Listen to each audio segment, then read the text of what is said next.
Hello everyone. आज हमारे साथ हैं मानसी अग्निहोत्री। मानसी अग्निहोत्री एमपी सिविल जज 2022 में 12th रैंक होल्डर है। हम इनसे कुछ सवाल जवाब करें और इनसे कुछ गाइडेंस लें। इससे पहले मैं आपसे एक छोटी सी इंफॉर्मेशन शेयर करना चाहता हूँ। 5th ऑफ मार्च 2023 को जुडिशरी गोल्ड ने अपने ऑफलाइन सेंटर में, जो कि एमपी नगर जोन 2 भोपाल में है, वहां पर टॉकर्स टॉक नाम का इवेंट ऑर्गेनाइज किया है, जहां पर हमारे साथ खुद मानसी रहने वाली हैं। मानसी के अलावा रैंक 47th होल्डर द्रुतिका उपाध्याय और 67th रैंक होल्डर सुकृति झा ये भी रहने वाले हैं, और आप लाइव इनसे बात कर पाएंगे और गाइडेंस ले पाएंगे। अब वापस लौटते हैं और कुछ सवाल पूछते हैं हम मानसी अग्निहोत्री से, जो कि है 12th rank holder in MP judicial services 2022। Hello Mansi. Hello sir. Mansi, सबसे पहले तो आप अपने बारे में कुछ बताइए। सर मेरा नाम मानसी अग्निहोत्री है। मैं सागर मध्य प्रदेश से बिलॉन्ग करती हूँ। तो मैंने अपनी law basically doctor Hari Singh और सेंट्रल यूनिवर्सिटी सागर से कंप्लीट किया और ये मेरा एमपी में फर्स्ट अटेम्प्ट था। मानसी, एक सवाल, जो जुडिशियल एस्पिरेंट जब इंटरव्यू के लिए जा रहा होता है, तो एक बड़ा कॉमन सा सवाल पूछा जाता है, या एक कॉमन क्वेश्चन की वो तैयारी कर रहा होता है कि जज क्यों बनना है, राइट? और जब वही व्यक्ति जज बन जाता है, तो एक कॉमन क्वेश्चन सभी उससे पूछते हैं, और शुरुआत हम भी उससे करेंगे कि जज बनने के बाद कैसा लग रहा है? सर जज बनने के बाद बहुत ही अच्छा लग रहा है। अभी तो लग रहा है कि जो ड्रीम देखा था वो रियल हो गया है। कभी-कभी तो बिलीव भी नहीं होता, बट हाँ, बहुत अच्छा लग रहा है इस पर। अ, अच्छा, जब हम तैयारी कर रहे होते हैं, तो कहीं न कहीं ऐसा होता है कि मोटिवेशन की आवश्यकता होती है, इंस्पिरेशंस की आवश्यकता होती है। तो किस चीज़ ने आपको मोटिवेटेड, इंस्पायर्ड और फ़ोकस्ड रखा? Yes sir.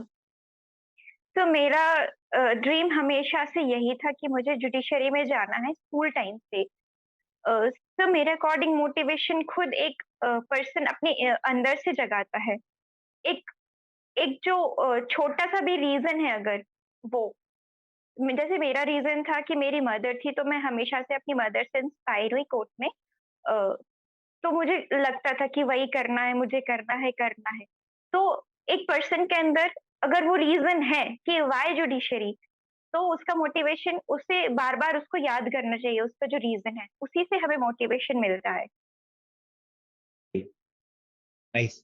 अच्छा, ये बताइए कि जैसे जुडिशरी की जो प्रिपरेशन है वो 3 स्टेजेज़ में है, प्री है, फिर मेंस है, फिर इंटरव्यू है। अ, आपके हिसाब से तैयारी कैसे करनी चाहिए? पहले प्री पढ़ना चाहिए, फिर मेंस पढ़ना चाहिए, या प्री और मेंस साथ में पढ़ना चाहिए? अ, फिर जैसे कोई स्टूडेंट है, वो स्टार्ट कर रहा है जब जुडिशरी की प्रिपरेशन, तो उसको साथ में ही पढ़ना चाहिए, प्रीलिम्स एंड मेंस मिक्स्ड करके। देन जब प्रीलिम्स का नोटिफिकेशन आए सर, उसके लिए ऑब्जेक्टिव्स लगाने चाहिए जितना पॉसिबल हो पाए with past year question paper.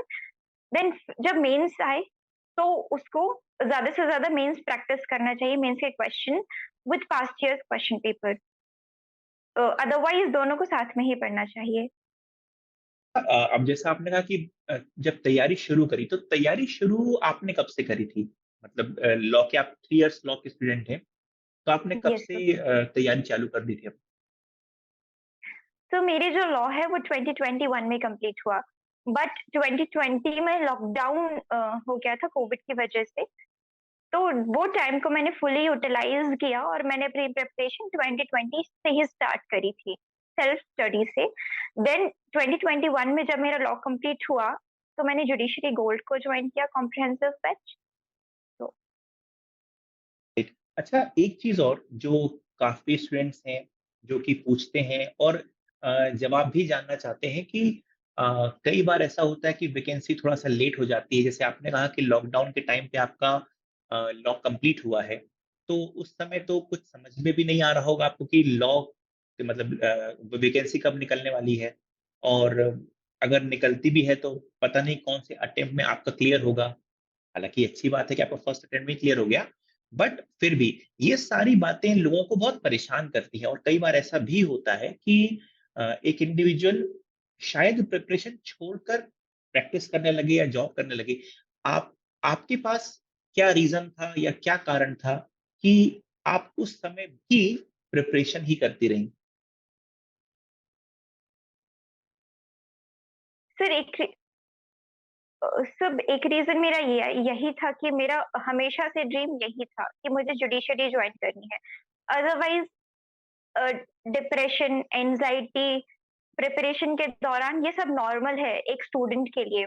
मुझे भी बहुत सारे स्ट्रेस हुए, मेरी भी फैमिली पूरी कोविड से सफ़र हुई, तब मैंने प्रिपरेशन तब भी कंटिन्यू रखी। अ, बट एक जो मोटिवेशन फैक्टर है जो आपने कहा सर, वो अगर है, व्हाई जुडिशरी आपको क्यों जुडिशरी जॉइन करनी है? अगर वो है आपके अंदर, तो आपको कोई चीज़ डिस्ट्रैक्ट नहीं कर सकती सर। ये आपने काफ़ी अच्छी बात कही और ये हमारे व्यूअर्स के लिए जो अभी एस्पिरेंट्स हैं उनके लिए काफ़ी अच्छी बात है कि परेशानी तो आएगी ही आएगी। ऐसा कोई नहीं है कि परेशानी के बिना वो सक्सेस तक पहुँच जाए या गोल तक पहुँच जाए। प्रॉब्लम्स आएँगी बट अ, उनसे निकलना, उनसे लड़ना और फिर अपने गोल को जो है हासिल करना, ये बड़ी बात होती है। तो ये तो काफ़ी यस सर। अच्छी बात है। अच्छा एक चीज़ और कई बार ऐसा होता है कि स्टडी तो करते ही हैं, मगर कुछ ऐसी भी चीज़ें होती हैं अपार्ट फ्रॉम स्टडी जो कि मदद करती हैं सिलेक्शन में। जैसे फॉर एग्ज़ाम्पल लास्ट ईयर एक स्टूडेंट का सिलेक्शन हुआ था, मेरी उससे बात हुई तो उसने कहा कि सर मैं खेलता हूँ।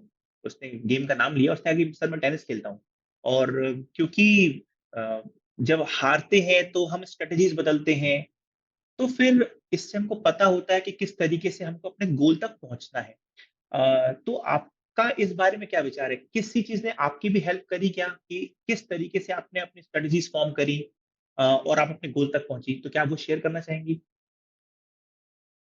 Yes sir. सर जैसे मैं भी एक्स्ट्रा करिकुलर एक्टिविटीज़ में इन्वॉल्व हूँ।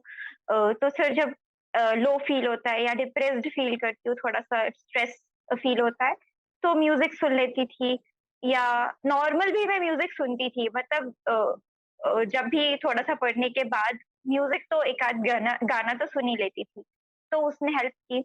अदरवाइज़ अपने पेरेंट्स से बात करती थी नॉर्मली, क्योंकि मेरी मदर कोर्ट में है, तो मन नहीं लग रहा है, तो मम्मी से नॉर्मल बात कर ली कि ये क्या होता है? ऐसे क्या जैसे उनको भी बहुत एक्सपीरियंस है क्योंकि वो 20 इयर्स से कोर्ट में जॉब कर रही हैं। तो कुछ उनके बारे उनसे कोर्ट के बारे में पूछ लिया, तो उससे थोड़ा-सा माइंड डाइवर्ट हो जाता था और फिर वो मोटिवेशन मिलता था मुझे उससे कि अच्छा कोर्ट में ऐसा भी काम होता है, ये भी होता है। तो फिर वापस से उसमें मन लग जाता था। क्या है? अच्छा अब आपने कोर्ट का जो है ज़िक्र किया है तो एक छोटा-सा सवाल और कि आपको क्या लगता है कि जो एस्पिरेंट्स हैं क्या उनको प्रैक्टिस करनी चाहिए पढ़ाई के साथ? कोई जॉब करना चाहिए पढ़ाई के साथ? सिर्फ़ पढ़ाई ही करनी चाहिए, पढ़ाई पर ही फ़ोकस करना चाहिए? एक चीज़ और इसी के साथ एक और सवाल है कि अ, कितने अटेम्प्ट क्या कोई लिमिटेड अटेम्प्ट अपने लिए रखना चाहिए कि मैं 1 या 2 ही अटेम्प्ट दूँगा या दूँगी और उसके बाद फिर प्रैक्टिस करूँगी? ऐसा कुछ करना चाहिए या नहीं? तो मेरे अकॉर्डिंग अगर कोई प्रैक्टिस कर रहा है या कोई जॉब दूसरी करना चाहता है तो ऐसा नहीं है कि जुडिशरी ऐसा माँगती है कि अगर आपको एग्ज़ाम क्रैक करना है तो आपको पूरा दिन भर पढ़ना होगा। अगर आप सफिशिएंट टाइम मैनेज करके चल रहे हैं दिन के 6 से 8 घंटे अगर आप स्टडी में दे सकते हैं, तो दूसरी चीज़ों में आप टाइम दे सकते हैं आराम से। और ऐसे कोई अटेम्प्ट भी फिक्स नहीं है सर कि अब करके सिर्फ प्रैक्टिस करो, तो ये इम्पोर्टेंट नहीं है। अल्टीमेटली हमको अपना गोल सेट करके फिर उस तक पहुँचने की स्ट्रैटेजीज़ बनाते रहना चाहिए। समय 6 से 8 घंटे आपने कहा कि उतना समय देना चाहिए, राइट? Yes sir. चलिए, बड़ी अच्छी बात है। इसके बाद अगली बात जो जैसे हम मेंस की बात करते हैं, तो मेंस में कई बार लोग ये पूछते हैं कि सर कितने पेजेज़ का हम आंसर लिखें? क्या पेजेज़ सचमुच इम्पोर्टेंट हैं? क्या पेजेज़ जो अ, हैं, कितने पेजेज़ में आंसर लिखना यस है सर। मेंस में? क्या ये सचमुच इम्पोर्टेंट है या क्वालिटी मैटर करती है? सर जैसे हम लॉ में भी एक कॉन्सेप्ट पढ़ते हैं, it is not the quality that it is not the quantity, the quality is mattered. तो वैसा ही सर मेंस में भी है। क्वांटिटी इम्पोर्टेंट नहीं होती है सर, जैसे 8 मार्क्स का क्वेश्चन भी है तो ज़रूरी नहीं है कि आप 3 पेज ही लिख के आएँ। और शायद इतना टाइम भी नहीं होता है किसी भी एस्पिरेंट के पास कि इतना टाइम वो दे पाए। So it is the quantity that is mattered. Sorry sir, it is the quality that is mattered. Yes. सही बात है, वेरी गुड। अच्छा ये बताइए कि जब अभी आपने कहा कि मॉक्स जो है मतलब एमसीक्यू सॉल्व करने चाहिए जब अ, वैकेंसी आ जाती है और फिर ये भी है कि जब आपका प्री निकलता है तो आप मेंस के बहुत सारे क्वेश्चंस जो हैं वो भी आप अटेम्प्ट करते हो। तो क्या इसका भी कोई स्पेसिफिक नंबर होता है कि इतने एमसीक्यूज़ हमको सॉल्व करने चाहिए पर सब्जेक्ट या इतने एडब्ल्यू ये जो आंसर राइटिंग है इतना करना है करनी ही चाहिए, क्या ऐसा कुछ है? सर ऐसा कुछ इम्पोर्टेंट तो नहीं है, बट अगर पास्ट ईयर के पेपर्स कोई स्टूडेंट अच्छे से कर लेता है और उसके बैरेक्ट पे अच्छे से कमांड है with past year question paper, तो दैट इज सफिशिएंट। बाकी प्रैक्टिस के लिए तो जितना करें हम उतना कम होता है। मिनिमम तो ये है सर। एक चीज़ और जब आप आंसर राइटिंग करते थे, तो जैसे फॉर एग्ज़ाम्पल कोई इंडिविजुअल 50, 60 या 100 आंसर राइटिंग करता है और हर बार ज़रूरी नहीं है कि कोई हो ही जो कि उसके आंसर्स को चेक करे या उसको बताए कि क्या सही, क्या गलत। कुछ ऐसे भी स्टूडेंट्स रहते हैं जो कि सेल्फ प्रिपरेशन करते हैं, हो सकता है किसी इंस्टीट्यूट का या किसी टीचर का उन लोग हेल्प ना ले रहे हों। तो आप इन बच्चों को क्या सजेस्ट करेंगे कि हर बार आपके पास अ, कोई नहीं होता जो कि आपके आंसर को चेक करके बताए कि आपने सही लिखा है या गलत? उस पॉइंट ऑफ टाइम पे जब हम सेल्फ एनालिसिस की बात करते हैं, तो क्या करना चाहिए कि अगर आपने एक आंसर लिखा और आपके पास चेक करने के लिए कोई नहीं है, तो क्या करना चाहिए? सो बेसिकली मेंस के आंसर लिखते टाइम इट इज गुड कि अगर हम एक दो लोगों से चेक कराएं। हर बार ये पॉसिबल नहीं है, क्योंकि मेरे साथ भी ये पॉसिबल नहीं था हर बार जब मैं मेंस की आंसर राइटिंग प्रैक्टिस करती थी। तो ऐसे में सेल्फ असेसमेंट ही काम आता है।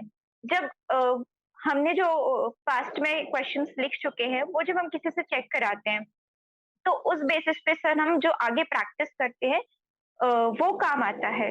तो उससे ही हमें कंपेयर करके सेल्फ असेसमेंट करना चाहिए। अगर आपने डायरेक्ट लिखा है, केस लॉज़ डाले हैं, अगर ज़रूरत है तो केस लॉज़ डाले हैं, लैंडमार्क केस हो, चाहे वो रीसेंट केस हो, with essential elements of direct, so that is sufficient, I think. अच्छा आप जुडिशरी गोल्ड में जो फाउंडेशन बैच 6 के स्टूडेंट्स थे, है ना? तो Yes, sir. जुडिशरी गोल्ड ने जो रोल प्ले किया, जो मेंटर्स हैं, जो फैकल्टीज़ हैं, उसने कितने हद तक आपकी हेल्प करी या उसने क्या हेल्प करी आपकी? Oh, yes, sir. सर मैं फाउंडेशन बैच की स्टूडेंट हूँ 6, जैसा कि आपने बताया। तो through out the year foundation batch मैंने रेगुलर पढ़ा है उसको। तो जो टीचर्स थे उस उन्होंने जो 12 सब्जेक्ट सारे होते हैं, अपार्ट फ्रॉम जैसे मैं एमपी के लिए प्रिपेयर कर रही थी, तो वो एमपी के तो थे ही। अदरवाइज भी कुछ सब्जेक्ट थे जो मेरे कवर हुए, एडिशनल सब्जेक्ट्स जो थे। अपार्ट फ्रॉम दैट सर, जब मेंस आया तो उसका भी एक अलग से बैच शुरू किया गया, तो उसने भी हेल्प की।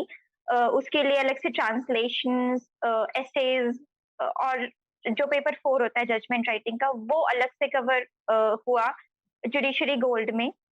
तो वो बहुत हेल्प किया सर। उसके अलावा सर जो टेस्ट सीरीज निकलती है टाइम टू टाइम, और नॉर्मल जो पेपर्स भी निकलते हैं जिसमें 25 एमसीक्यू हर एक बच्चे को मिलते हैं, तो उसने भी बहुत हेल्प की। और जो सब्जेक्ट वाइज़ टेस्ट होते हैं, अ, तो वो सारे बहुत हेल्पफुल है असेसमेंट के लिए। तो जुडिशरी गोल्ड का अच्छा मतलब काफ़ी रोल रहा है सर। अब मुझे ये बताइए कि आपने जुडिशरी गोल्ड में मेरे ख्याल से 15 से 18 महीने का ड्यूरेशन आपने जुडिशरी बोर्ड के साथ रहे आप और आपने प्रिपरेशन करी। क्लास भी आप अटेंड करते थे, आप मॉक्स भी होते जो थे आप वो सॉल्व करते थे। ऑब्जेक्टिव टेस्ट अलग होता है जो आप सॉल्व करते थे। तो यहाँ से एक बात आती है कि टाइम मैनेजमेंट।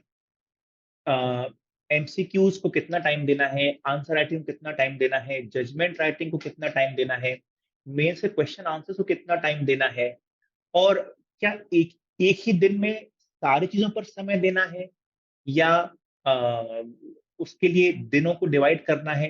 क्या स्ट्रैटेजी थी आपकी? अ, सर जैसे मैं पढ़ रही हूँ, तो सुबह जैसे मैंने ऑब्जेक्टिव लगाए, तो फिर शाम को मैं 1 या 2 मेंस के आंसर्स लिखती थी। ये मेरा नॉर्मल था जब मैं प्रिपरेशन कर रही थी। बट नोटिफ़िकेशन आने के बाद जब प्रीलिम्स आया तो फिर सिर्फ मैंने ऑब्जेक्टिव्स ही लगाए। देन जब मेंस आया तो सिर्फ मेंस के ही पेपर्स लगाए हैं। तो जब एक पर्सन, एक स्टूडेंट है, एक एस्पिरेंट है, जब प्रिपरेशन कर रहा है, तो आप टाइम डिवाइड कर सकते हैं। जैसे सुबह टाइम आपने ऑब्जेक्टिव सॉल्व किया, तो शाम टाइम आप 1 या 2 या 3 मिनिमम 5 रख सकते हैं, मेंस के आंसर सॉल्व कर लीजिए। या ऑब्जेक्टिव अगर आप कर रहे हैं, तो डेली 50 या 25 जितने भी एक स्टूडेंट की कैपेसिटी है, उस हिसाब से आप कर सकते हैं। तो ये था सर।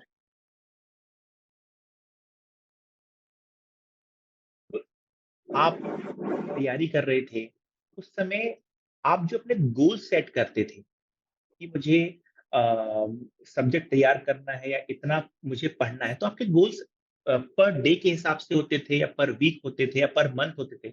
आप गोल्स कैसे सेट करते थे अपने? तो मैं अपने गोल सब्जेक्ट वाइज़ सेट करती थी।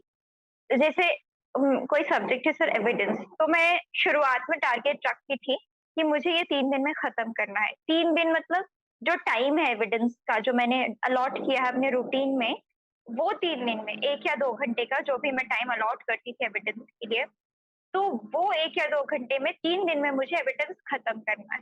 तो सब्जेक्ट वाइज़ मैंने गोल रखी थी सर। अच्छा यहाँ से जो एक चीज़ काफ़ी लोगों को डिस्ट्रैक्ट करती है अ इंस्टाग्राम है, फेसबुक है, ये सारी चीज़ें हैं। क्या आपने इनसे टोटली अपने आप को अलग कर लिया था या इसके साथ थोड़ा बहुत आप टाइम दे रहे थे? आपका इन सब में कितना टाइम स्पेंड होता था? सर क्योंकि मैं ऑनलाइन ही क्लासेस ले रही थी लगातार, तो व्हाट्सएप पे मैं रेगुलर थी, बट इंस्टाग्राम, फेसबुक मैंने टोटली ऑफ किए थे। तो इंस्टाग्राम, फेसबुक तो नहीं थे मेरे पास, जब तक मेरा इंटरव्यू के बाद फाइनल सिलेक्शन नहीं हो गया, तब तक मैंने इंस्टाग्राम और फेसबुक चालू नहीं किया था। ये बट ये सीखने व्हाट्सएप वाली मैं बात है चलाती सभी थी क्योंकि सॉरी सर? ये सीखने वाली बात है। ये जितने भी एस्पिरेंट्स हैं सबको ये बात सुननी चाहिए और इससे सीखना चाहिए कि टोटल जो है क्योंकि व्हाट्सएप भी शायद इसलिए यूज़ करते होंगे आप कि कम्युनिकेट जेजी से आपको इसी के थ्रू कम्युनिकेशंस होते होंगे। यस अ, सर, यस सर। ठीक है, चलिए, ये तो काफ़ी अच्छी बात कही आपने। अब अ, आते हैं इंटरव्यूज़ पर। इंटरव्यू को लेकर के लोग काफ़ी हमेशा कन्फ्यूज़्ड रहते हैं। कई बार ऐसा होता है कि पहले से जो इंटरव्यूई है वो सोच कर जाता है कि मुझसे ये पूछा जाएगा तो मैं ये जवाब दूँगा। क्वेश्चन के आंसर्स पहले से तैयार करके रखने की कोशिश करता है। तो आपके हिसाब से ऐसा कुछ करना चाहिए या नहीं? वहाँ पर जाना चाहिए पहले से प्रिपेयर्ड ना होते हुए, कुछ एंटीसिपेट नहीं करना चाहिए, जो सवाल आए उसका जवाब जो सही हो वो देना चाहिए या प्रिपेयर होके जाना चाहिए? आपको क्या लगता है? सर बेसिकली इंटरव्यू को हम 2 पार्ट्स में डिवाइड कर सकते हैं। एक एचआर पर्सनल क्वेश्चन और दूसरा लॉ। तो सर लॉ क्वेश्चंस को प्रिपेयर नहीं किया जा सकता क्योंकि हम नहीं जानते ऑनरेबल जजेस हमसे क्या लॉ पूछेंगे। अपार्ट फ्रॉम से जो एचआर क्वेश्चंस होते हैं उनको हम प्रिपेयर कर सकते हैं और ये करना ही चाहिए क्योंकि एचआर क्वेश्चंस नॉर्मली ऑनरेबल जजेस पुट करते हैं। तो अगर हम उन पे प्रिपेयर हैं और हम उन पे अच्छा आंसर्स दे रहे हैं, तो वो हमें प्रिपेयर करना चाहिए। अदरवाइज़ लॉ तो रिविज़न ही हो सकता है, उसको प्रिपेयर नहीं किया जा सकता। तो मानसी, ये कुछ सवाल थे जो मैंने आपसे पूछे। और अब 5th of March 2023 judiciary gold अपने ऑफलाइन सेंटर पर जो yes, toppers top event organise कर रहा है, आप उसमें आओगे। बाकी सारे स्टूडेंट्स भी वहाँ पर अवेलेबल रहेंगे और मैं इनवाइट करता हूँ, जो भी लोग इस वीडियो को देख रहे हैं, वो सभी जुडिशरी गोल्ड के ऑफलाइन सेंटर में एमपी नगर ज़ोन 2 भोपाल में आकर धृतिका से, मानसी से और सुकृति से मिल सकते हैं और अपने सवाल पूछ सकते हैं, जो कि आपको हेल्प करेगा आपकी प्रिपरेशन में। तो आज के लिए इंटरव्यू हम यहीं पर ओवर करते हैं। Thank you Mansi very much and all the best for your future. Thank you sir, thank you sir.